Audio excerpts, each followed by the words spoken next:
Hi, I'm Brittany Coomaraswamy, and this is Clark. My branch was U.S. Army, and I was a 68 Whiskey, a combat medic. So I went to basic training and AIT afterwards, of course, and reported to my first duty station. Within a couple weeks, not very long, my platoon sergeant at the time was a little more interested than he should have been. So there were a couple of incidents, ended up turning into a sexual assault situation, which led to the diagnosis of post-traumatic stress disorder. I was not able to go to combat or anything like that, so kind of halted my career there as far as the Army goes. I did fulfill my contract, but kind of went more towards the reserve side after that. I had went through 2 or 3 different organizations before I finally found SD Gunner.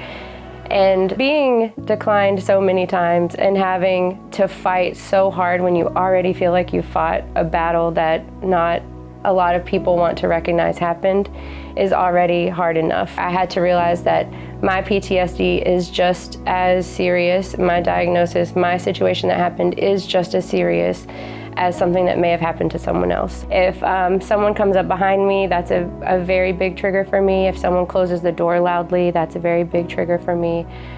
Just being in a room with the door closed is very hard for me. I have a lot of nightmares that I won't necessarily be able to wake up from. I kind of get like a sleep paralysis. The biggest one that has been the most debilitating and that is still hard to fight is the disassociation. I'll just kind of shut off and go out, and then I don't really remember what has happened. Clark is the bomb. First of all, he alleviates a lot of issues just by being him. He's kind of like my warning sign. He gives me a warning signal before I get to the point that I'm going to have a panic attack. So before, I may have just not realized that I was triggered by something, or I would just not say that I was triggered by something, try to play it off.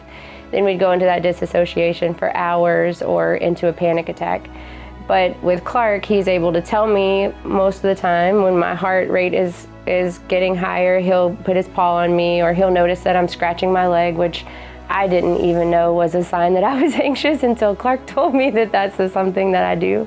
He'll tell me when someone is coming up behind me. He normally leans on me if someone's coming up close. Deep pressure therapy is really big for us. He'll use his whole body if he needs to sometimes. Finding your voice, being powerful, and making sure that you know that there are other people out here that will stand up for your voice, even if other people don't, is the #1 advice I would say. I tried so many different organizations before I got to SD Gunner. There are people out there that believe in you, and there are people that will help you. You just have to find them.